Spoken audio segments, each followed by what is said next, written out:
Hello and welcome back to One on One, New York's longest running sports call-in show on WFUV, WFUV Sports YouTube, and 90.7 FM. I'm James Birle, and I have the privilege of introducing our next guest to the show, who is more than familiar with the New York sports scene, having been a producer covering New York sports for almost 40 years, networks like WABC, WCBS, WNBC, and Pix 11. Most recently, though, he's the author of the book, The 20 Greatest Moments in New York Sports History with co-author Gary Myers, chronicling some of the finest and most memorable achievements the past 80 years of New York sports. It's Todd Ehrlich. Todd, first of all, welcome to the show. Thanks for joining us today. How are you doing this weekend? Oh, I'm on the longest running sports show in New York history with the 20 greatest moments in New York history. I feel aligned with the universe right now.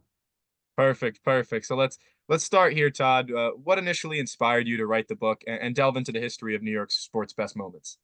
So it all started with I was taking a train.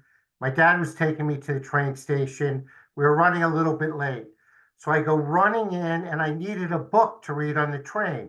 So I go running into the bookstore in the train station.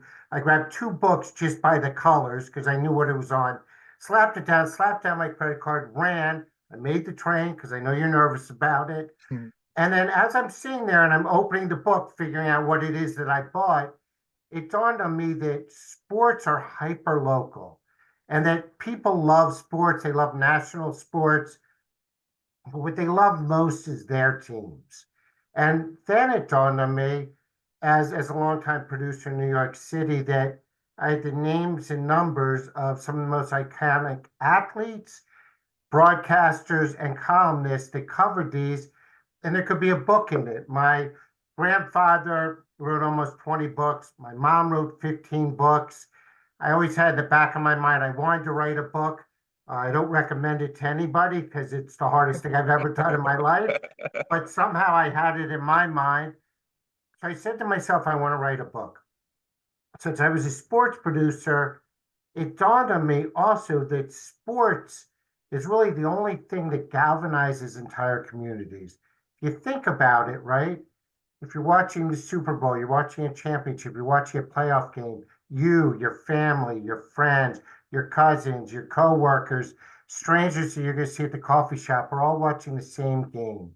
So it's simultaneously absorbed, enjoyed, and also evaluated. So now you take that, right? And I said, what are some of the greatest moments? Because I feel it's important to be positive. I'm always a cup half full kind of dude. So I said, what can I do to put a smile on people's faces? So I selected the 20 greatest moments and I did over 100 interviews for the book. I don't know if there's any other book out there that anybody has done that many. And my favorite line that I got from these folks is, I'm going to give you a story I've never told anyone before. I'm like, this is money. Um, and then I said, so I've got the concept, I've got the access. What can I do to make it unique? So I said, I'm going to come up with a format that I've never seen before. And one of the things I appreciated about James Patterson is a lot of people read either by the pool, by the beach, or at night, where they don't necessarily have extended periods of time or they're tired. So Patterson always gave you short chapters so you could easily go, okay, I'm done. Put in your bookmark, go to sleep, go jump in the pool with the kids or whatever. So I wanted to do that. So I wanted to come up with a format that made it easy to stop at different points. So the way this book is it's 20 or 21 at this point, which we'll get to later, unique chapters. So once you read a chapter, you're good. You don't necessarily have to go back to it. They don't build on each other except for by the numbers. And then what I did in each chapter is I did a time capsule. So if you're alive at the time, I take you back. So what was the year? What was the date? Who was president of the United States? Who won the Oscar? Who won the Grammy? Who won the Heisman? Who was the mayor of New York? Who was the president? You start going, oh yeah, I remember that song. It was one of my favorite songs. It takes you back to high school or junior high or your first year out of college. Then now that you've taken yourself back in time, then I do a pregame. What led up to the moment? What were the trades? What were the big games? What were the free agent signings? What were the coaching decisions? Then I had Peter Body write an article on the moment itself, only 400 words. He used most of my quotes from my interviews, but to hone in on the moment itself. And then the post came. That's where the 100 interviews come in. So, what did that moment mean to them? What were some of the funny things that happened along the way? Some of the interesting things, or some of the things that happened in the clubhouse that people didn't know about. It's truly spectacular what one moment in sports can do for so many people. One of the most heartwarming stories that you refer to in the book, the forward of your book, excuse me, is written by the helmet catch phenom himself, David Tyree, rose to stardom in 2008 with his Super Bowl heroics. Can you share with us the story he told you about just how impactful that moment was for one family in particular? So David is probably one of my favorite athletes that I've gotten a chance to get to know. He's a mensch, if you're familiar with that term, and he's just really one of the stellar people I've ever met. And um, Kiwi said to me, Matthias Kiwanuka said to me that for the helmet catch to happen for David, it meant the world to him because it's not always that great things happen to great people. And he's just a great person. So I wanted to get that out of the way before I answered your question. So as you know, and as probably most of your fans know, the Friday before the Super Bowl is just a dress rehearsal. Everything's supposed to be buttoned up. Well, Amani Toomer told me Tyree couldn't catch a cold during that practice. And Tyree told me it's the worst practice he ever had as an athlete, including Pee Wee. So he wasn't in the best mood afterwards. And Eli Manning, who's really seen as sort of a quiet guy, he's not a fiery leader like a John Elway or Brett Favre or even an Aaron Rodgers, but he showed his leadership in that moment. Went up to Tyree and quietly said, "You're a gamer. I know you're going to be ready." Tyree said it meant the world to him. And Eli then went on to tell me that for me, if I don't trust my guys and trust my gut, I'll hesitate. Think about it.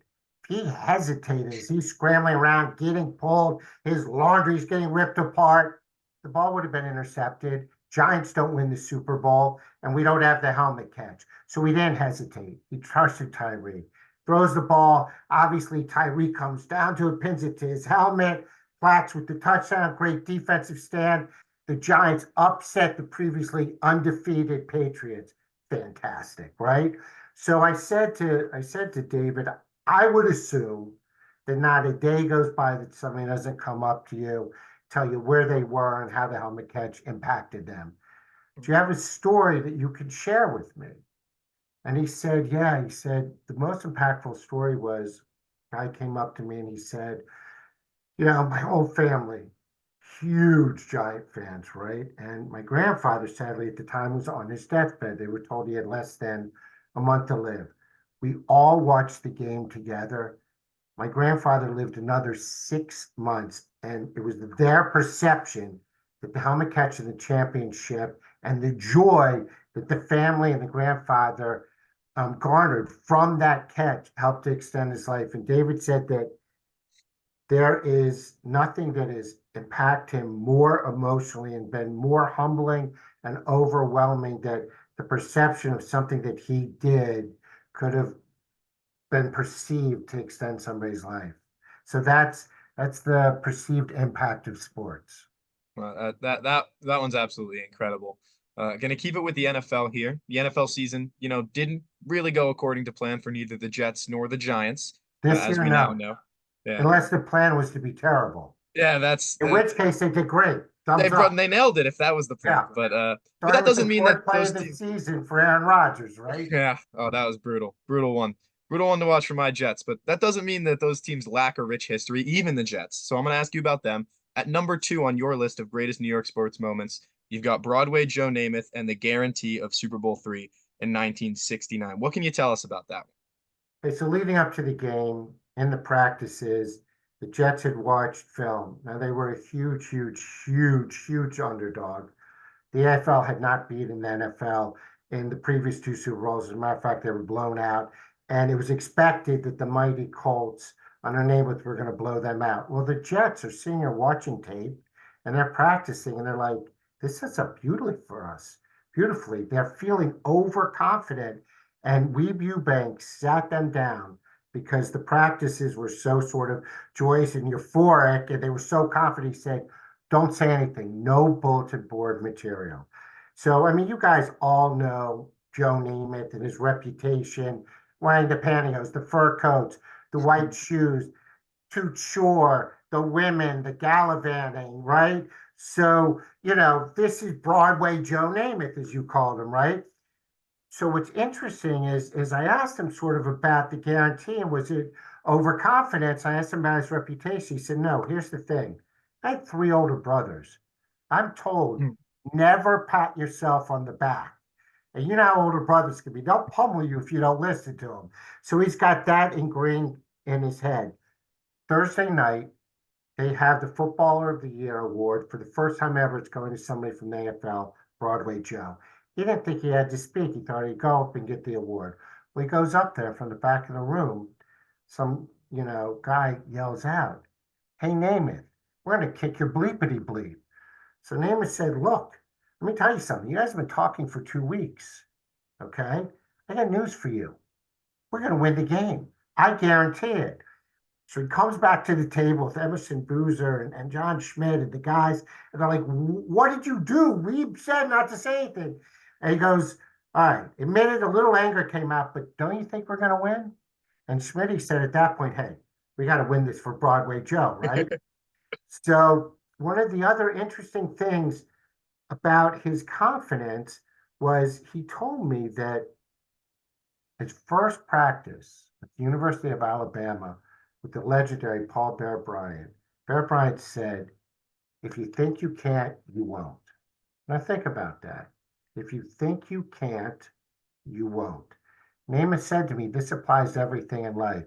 And of all the things I got out of the book, that's one of the things that really stuck with me. If you think you can't, you won't. Have confidence. He said, argue for your limitations and you can get them. So he had self-belief, not overconfidence. So now they go out, they upset the world, as Muhammad Ali would say. They beat the Colts. He's running off the field. And now the famous shot of the number one finger. So I asked him about that. I said, I thought, your brother said, don't pat yourself on the back. He said, look, I looked up into the stands and there was a whole section of Jet fans. And they're giving me the number one finger. And I'm like, yeah, we're champions. And I just gave it back to them. So that was a pretty good story, I thought. That's spectacular. I'm going to keep it with the theme of guarantees, and I think you know where I'm going here. The I have to Messiah, ask you, yeah, I have to ask you Messier. about the captain in 1994, Mark Messier, Let's one do of the it. most famous comments in hockey history, not just New York sports history, hockey in general. The captain declared the Rangers weren't going down. It pains me as a New Jersey Devils diehard, honestly, but it has ultimately spurred them on to their first Stanley Cup win in over 54 years against the Vancouver Canucks in the 1994 Stanley Cup playoffs. Just how big was this moment, and what did you learn about that famous comment? Okay, so think about it. They signed Messier, Graves, Anderson, right? So they bring in Yep. all the old Oilers. The Rangers win the President Cup. They looks like they're going to win the Stanley Cup. They go into the playoffs. Now they face the Hudson River rivalry against the Devils, right? They're down 3 games to 2, and game 6 is where? New Jersey.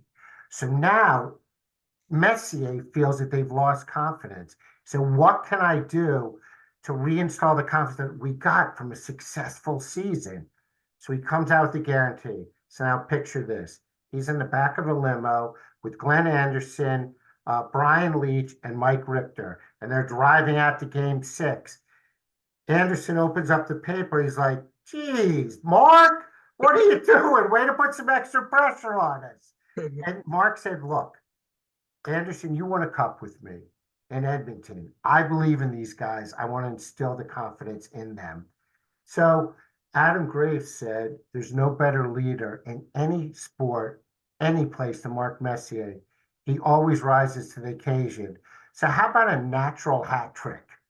Not bad, right? So they go ahead, they win game 6, they win game 7. Stefan Matteau, as Howie Rose's famous call went. It's just one more hill to climb, and it's Mount Vancouver. They go on, and as you said, they beat the Canucks and they win the Stanley Cup.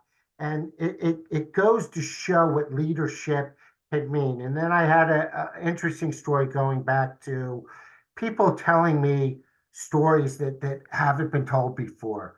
So Stefan Matteau says to me, I've never read this any place. I've never told it to anybody. We get the Stanley Cup, and we personally changed the way the Stanley Cup is presented and handled now. Now, if you think about the Stanley Cup, you got the two guys with the white gloves, right?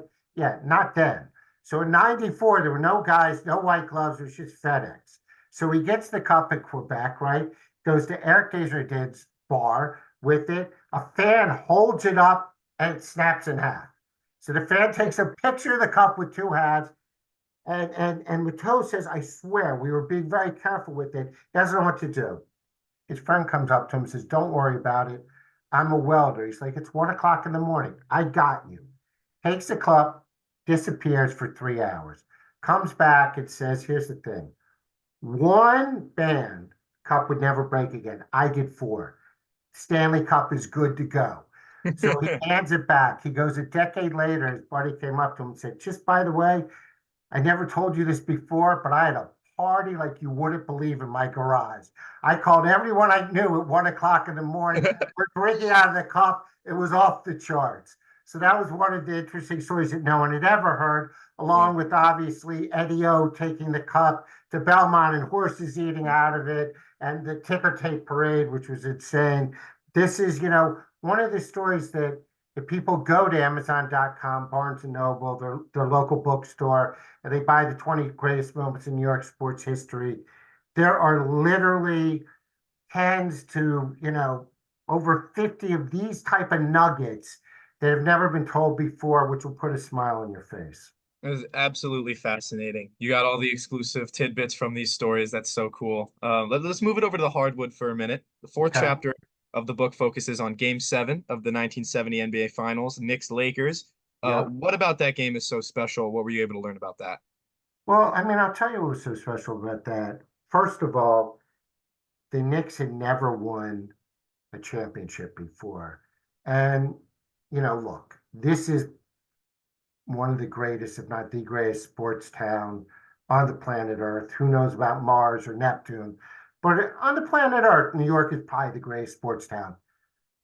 But if you think about it, the heart of every neighborhood is a basketball court. That's where people Mhm. hang out.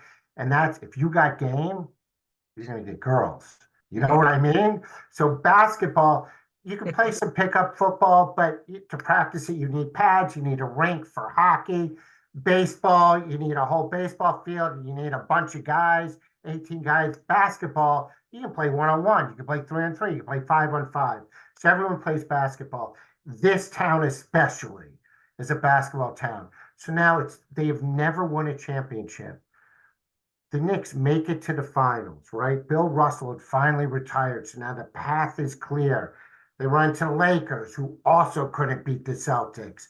So now you go into game 5. This is unbelievable. It's a tight series, back and forth. The captain goes down. Frazier told me the second the captain went down, thought there's no way that they can possibly win it. So at the time, Red had no assistant coaches. So DeBusschere and Bradley served as de facto assistant coaches. Red let them talk. So they talked about putting a bunch of smaller bodies on Wilt Chamberlain and beating him down and using all the fouls. They win game 5. They lose game 6. It's an all or nothing game 7 at Madison Square Garden. Is the captain going to play? Nobody knows. Marv Albert, who was the tour guide for this chapter, he gave me 2 interviews and he gave me over an hour, which was just unbelievably gracious of Marv. Told me that he got to interview because he did the game itself on the pregame show. The captain Willis Reed, and Willis said, "I'm going to play." And he said, "You know what? I got to be honest with you. Athletes lie to me all the time." So I wasn't sure if he didn't look good. I can tell you that right now. Probably around like an 80-year-old. So now he's up in the booth and he's looking down and the captain's not there and the captain's not there and the captain's not there. And he's like, he's not going to play. And what's going to happen? All of a sudden, he said he heard the loudest noise he's ever heard in Madison Square Garden in his life. As the captain hobbles onto the court. He says, all of a sudden, the great Jerry West, who's the logo of the NBA, The Will logo, yeah. Chamberlain, not bad, right? The logo scored 100 points, not bad either. Stop. And they start to stare. And at that point, Walt Frazier said, I knew we had him. We were going to win. Willis Reed hits 2 buckets. That's it. They're off and running. Walt Clyde Frazier has arguably the best game 7 in the history of the NBA. How's 36 points and 19 assists? That grab you? Is that Unreal. okay? It's unreal. So they win their first ever championship. And after that, I said, Clyde, the craziest thing, I'm interviewing Marv, and he tells me that you're a humble, shy guy. I said, dude, you had sneakers with goldfish in the sole. You wore fur coats. You had a Rolls Royce limo. You wore a hat. Look at the clothes you wear. They look like drapes. What do you mean shy? And he says, it's interesting. He said, I started wearing these hats, and Nate Bowman called me Clyde because I was silky. Like Clyde, Bonnie and Clyde, or Warren Beatty for it, if you don't mind. And also, I stole things on the court, like a lot of basketballs. So all of a sudden, I got called Clyde, and he goes, the truth is, Clyde was my alter ego. He came out between midnight and 4 a.m. But other than that, I was Walt. I really was a shy guy, quiet guy. He said, and what's interesting now is if someone comes up to me, they go, hey, Walt, I know they know me either from Atlanta, Georgia, where I grew up, or college. It's like, hey, Clyde, they know me from my escapades as a Knick. So I thought that was pretty cool. Oh, that one's great. You can't talk New York sports without talking Yanks, though. The two go hand in hand for a very good reason. 27 World Series, the most historic organization in all of American sports, arguably. So, what can you tell us about the two Yankee moments that are alike in that two of the most iconic home runs in history, excuse me, were hit using teammates' bats? Crazy, right? So Bucky Dent, again, just an unbelievable guy. Just one of the salt of the earth, nicest people you're ever going to meet. Um, so Bucky Dent is telling me in that year, 78, the world champions, they get a 14-game hold to the Red Sox by the middle of the summer. It's like, this is not going to happen, right? They battle back, they battle back, they battle back. The Boston Massacre, they take 4 in a row from the Red Sox. They go to the final game of the season, up a game. They lose, the Red Sox win, forces a 1-game playoff, a 1-game winner take all playoff. Okay. So now they walk into the tunnel, into their dugout. There's a coin flip. They're told they lost. They have to go to Fenway Park. Works out okay, though. Don't worry about it. So Bucky Dent went to Mickey Rivers before the game, and he says, "Hey, do you mind if I use your bat during the game?" He's like, it's all good, it's all good. So he's up in the 7th inning. He fouls a ball off of his shin. He wasn't wearing a shin guard. He's in so much pain. There's an over 10-minute delay as he's limping around. Before he goes back up the bat, Mickey goes, "Hey, homie." He used to always call him homie. "Hey, homie, come here. You're using the wrong bat." Hands him his bat, and he goes, "There's a home run in it." And Bucky says to me, "Yeah, yeah, he said it, but who's listening? I'm in pain, and we're in a 1-game playoff. We're down 2 runs. There's 2 people on. I can barely walk." So I take the bat, I hit the home run, and I am motoring to first base. I make the turn to second because if this comes off the wall, I'm at least getting to second base. I see the umpire wave the home run. I look out to the green monster, and yes, his knees are buckled against the green monster. All of a sudden, we're up 3 games to 2. I come back around at the home plate. Mickey says, "I told you there's a home run in it." So great stuff, unbelievable stuff. So I'm talking to the king, Jim Lehrer. It's about his historic home run in 96, game 4 of the 96 World Series, where they won 4 of 5 World Series, the mini dynasty, right? Mhm. Well, in game 4, they're down 2 games to 1. Okay. They're down 6-3 in the 8th inning with 5 outs to go. 5 outs to go. They lose this game. They go down 3 games to 1. They're not winning the first World Series. It means they're not winning 4 out of 5. And that whole introduction about the 27 World Series titles, yeah, you don't have that either. Okay. So the king is going up to bat. He goes to the bat rack. He looks. He only has 2 bats left. It's like, oh no.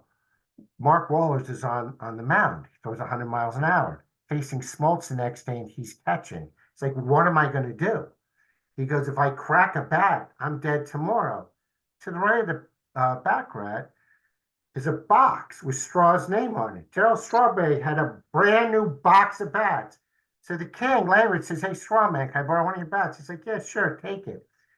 Goes up, and as he's walking to the plate, another coincidence, Don Zimmer, who gave Bucky Dent his nickname.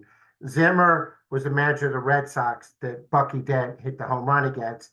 And Zim went to he took his wife Soot, and they're driving to North Carolina after they lost, and he's freaking out. He pulls over in the mountains in North Carolina and just gets out of the car and screams, Bucky bleeping Dent. So the very same Don Zimmer, he didn't say bleeping, he used another word, but you know what I mean? This is the longest running sports show. I don't want to be the person who takes it down. See No, what no, you're I doing great. You're yeah. doing Yeah, I great. don't want to do that. So now Jim says to the king, hey, king, be ready. Throws 100 miles an hour.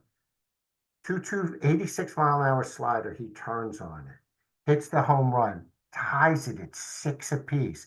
They go on to win in 10 innings. They win the next 2 games. They win that World Series. They win 4 out of 5. And the king says to me, when I got back to the dugout, he goes, you can watch the film of it on YouTube where you're watching this very interview, which I appreciate you doing. Appreciate you buying the book. And he goes, you can see he's high-fiving everyone. He grabs Straw and goes, I was using your bat. And they both start busting out laughing. Said he had never told that story before. So I thought that was a pretty good one.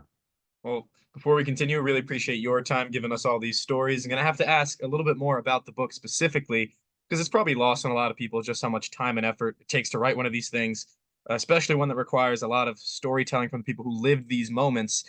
You've included a very recent one in Aaron Judge's 60-second home run from 2022 as one of the 20 greatest moments, because of course it is. It had to have been a last minute addition. Does that mean that there was a 21st moment, or perhaps even several others, that you had to remove last minute? And what can you tell us about those moments? So as the summer's unfolding, I'm thinking to myself, he can't possibly pass his record, can he? And so I just kept ignoring it. I'm like, this is not going to happen. So I'm writing the book. I'm writing the book. And as you said, I first came up with the concept in 2003, and my partner at the time was Steve Serby. We tried to pitch it, couldn't sell it. Then I came up with a buddy of mine, Elliot Talbot, written a bunch of books, came to me and said, hey, I want to work on a project with you. I said, well, I got a book project. We finally sold it. So it took 20 years to get a publisher and 2 years to write it. I was not about Judge breaking the record. So I'm writing, writing, writing, writing. I'm interviewing, writing, writing, writing. It took 2 solid years to write it. And I've done documentaries. I've built sports departments. I've built sports series. I've done specials. I've done a lot of stuff in my career. I've won 5 Emmys, 22 Emmy nominations, over Incredible. 100 international awards. I'm extremely proud of the career that I built. This is by far the hardest thing I've ever had to do. So now think about this. Judge breaks the record, and I'm like, what am I going to do? And as you remember, he gambled on himself. He got Mhm. offered a contract by Cashman, who Cashman famously broke his own rule and made the terms public, which pissed off Aaron Judge. So there was a great chance that Judge wasn't coming back. So I have built this by doing interviews with the people that made the moment. The most recent moment, how am I going to get an interview with Aaron Judge? Now, I'm not telling you that I'm best friends with Aaron Judge, but what I am telling you is that you have athletes, and if you treat them a certain way, you can build a rapport with them.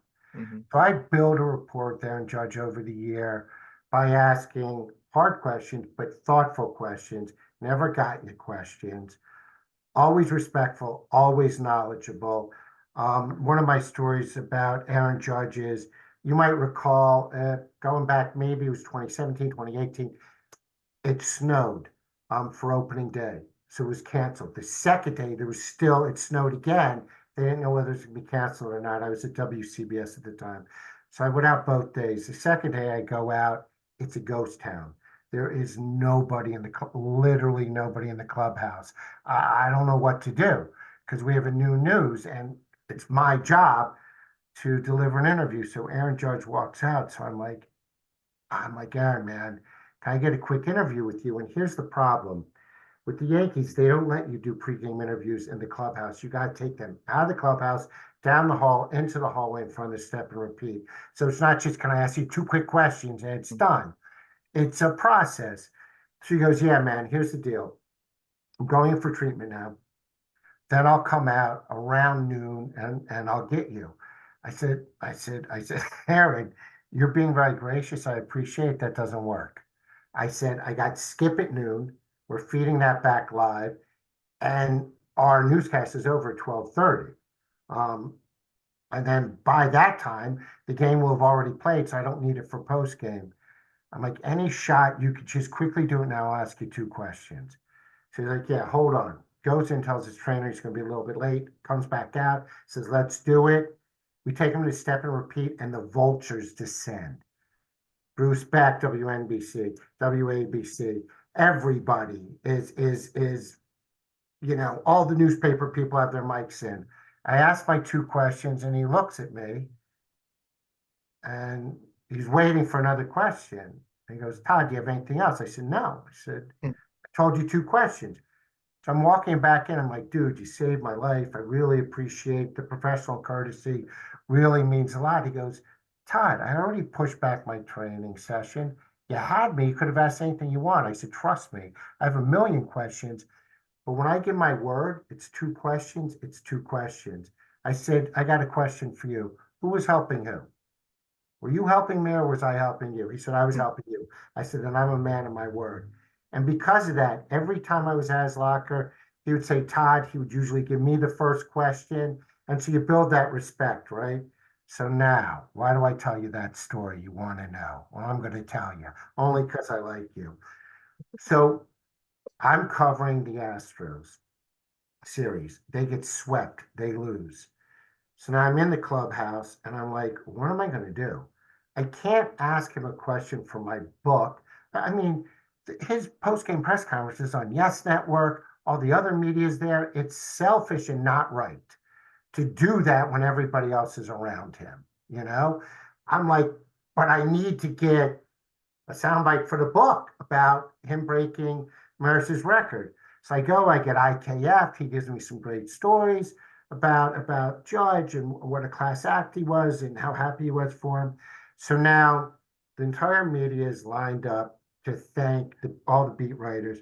Judge, because he was not a mensch with just me, it's who he is. He's a mensch. So they're all thanking him, and I'm like, I got to go last because I cover him. But as Sweeney Murphy used to always say to me, oh, Ehrlich's here, must be a big game. Because as TV guys, you only come out for the big stuff, the playoffs, Boston series, that kind of stuff. So it wasn't my place to thank him first or sort of be in line. So I thank him last, and I say to him, I say, just so you know, I my publisher just said I had to write a chapter. I mean, it was my idea, but I had to write the chapter on your home run for my book, The 20 Greatest Moments. He's like, oh, that's so cool. And so I started telling a little bit about the book and the format. And I said, is there any way I could ask you one question for the book? I said, I know you guys, this could be an inappropriate time. And if it is, you don't want to talk, I don't want to ask. But when else am I going to be standing next to you? And of course, in the back of my mind, what if you played for San Francisco or something? Do you know what I mean? Hmm. So he goes, yeah, yeah, sure. He goes, no problem. So I said to him, I thought this was a really good question. Everybody had already talked about the home run and the pressure and that kind of stuff and what it meant to him to break the record and to hold that record, especially as you point out, an esteemed Yankee record. So I said to him, I said, look, I've been in this clubhouse a lot during the streak. you give your time to the media. You were patient with the media. You were patient when there was a home run drought, which is ridiculous because your pace was ridiculous. And you treated everybody well. And the thing that most impressed me is when we would ask you a question, you would pause, you'd think, and then you would answer. You were very thoughtful. Mhm. So how did you handle the immense amount of pressure? And he said, you know what? I thought to myself, these fans are coming out. They want to see something special.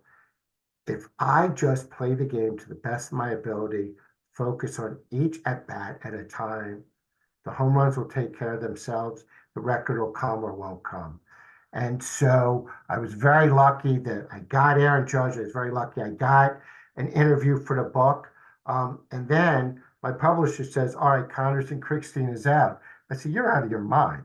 I said, first of all, I'm very proud of that chapter. I wrote it.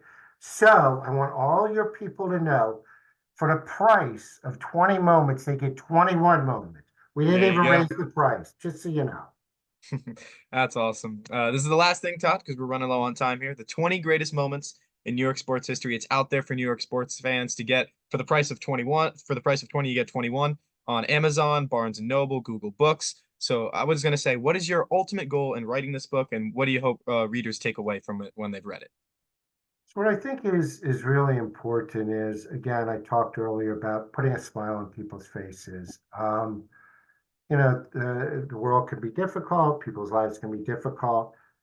I got a lot of dirt along the way, and I didn't include any of it in the book. And it might have gotten a lot of headlines, might have helped sell books, but that wasn't the book I was writing. So that's first and foremost.